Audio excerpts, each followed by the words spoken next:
அடுத்து துளாராசி. துளாராசி சேர்ந்த பொறுத்த வரைக்கும் அதிக அற்புதமான மாசமா இது இருக்க போகுதுங்க.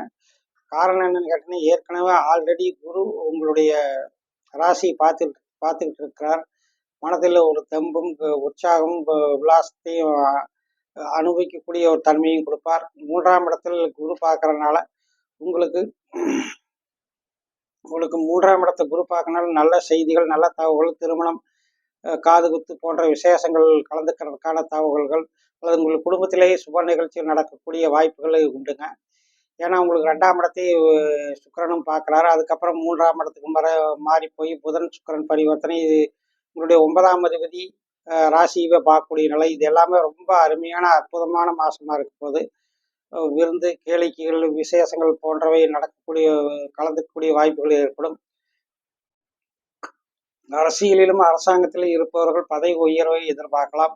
அரசியல் இருப்பவர்கள் குறிப்பிட்ட தகுந்த சில வெற்றிகளை அடைஞ்சு அவர்களுக்கு புதியதாக பதவி உயர்வு, மரியாதை போன்றவை கிடைத்து மகிழ்ச்சியை அடையக்கூடிய ஒரு நல்ல மாசமா இது இருக்க போகுது.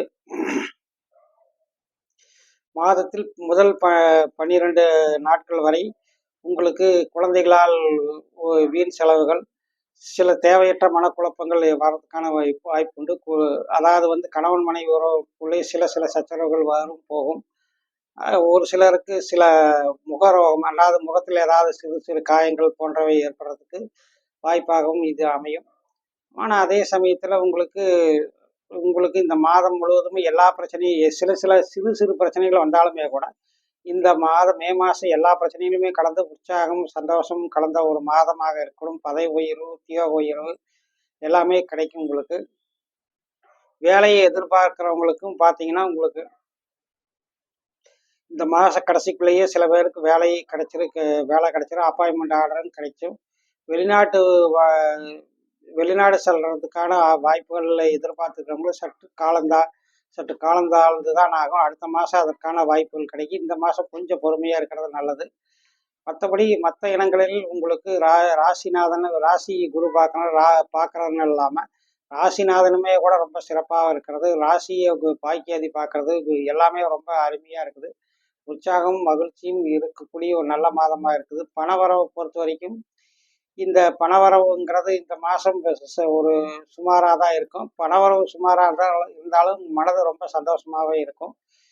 ஆனால் பணபரஸ்தானத்தை பொறுத்த வரைக்கும் 2ஆம் இடத்தை குரு பார்வைக்கு வரல. 2ஆம் அதிபதியும் சற்று பலகீனமாக தான் இருக்கிறாரு. அதாவது 2க்கு மறைகிறாரு. 11ஆம் அதிபதி பார்த்தோம்னா அவர் உச்சமாக தான் இருக்கிறாரு. இந்த மாதம் 15ஆம் தேதி வரைக்கும் நல்ல பணவரவு கொடுப்பாரு. அதற்கப்புறம் சற்று செலவுகள் வந்தாலும் போனாலுமே கூட இந்த மாதம் உங்களுக்கு ரொம்ப நல்ல மாதமாக இருக்கும். குழந்தைகள் சம்மந்தப்பட்ட நல்ல பலன்கள் உண்டு. குழந்தைகள் பிறப்பு இல்லாதவர்கள் ஏதாவது ஆப்ரேஷன், போக்குவரத்து இதெல்லாம் செய்கிறதுக்கு இது ரொம்ப நல்ல காலகட்டமாக இருக்குது. பூர்வீக சொத்துக்கள் ஏற்பட்ட வில்லங்க விவகாரங்கள்லாம் 15ஆம் தேதிக்கு அப்புறம் சரியாகும். கொஞ்சம் 15 தேதி வரைக்கும் எதுலேயும் அதிகமாக பேச்சுவார்த்தை, வாக்குவாதங்கள் எதுவும் செய்ய வேண்டாம். அதன் மூலம் உங்களுக்கு மனச்சோர்வும் சங்கடங்கள் வரக்கூடிய வாய்ப்பு உண்டு. மற்ற நிலைகள் உங்களுக்கு சிறப்பாகவே இருக்குது. துளாராசியை பொறுத்த வரைக்கும் இந்த மாதத்தில் 17, 18 இந்த 2 தேதிகளும் சந்திராஷ்டமம். நன்றி.